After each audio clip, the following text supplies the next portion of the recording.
ఆదిశేషుని పైన అలరేను చూడరే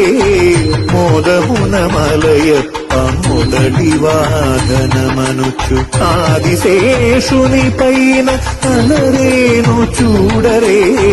మోదమున మలయప్ప మొదటి వాదనమనుచు ఏడు కొండల వానికి ఏడైన తలలతో ఏడు కొండల వానికి ఏడైన తలలతో ఈడులేని బంగా ఆదిశేషుని పైన అలరేను చూడరే మోదమున మలయప్ప మొదటి వాదనమనుచు ఆదిశేషుని పైన అలరేను చూడరే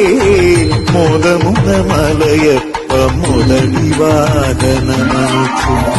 ఏడు కొండల వానికి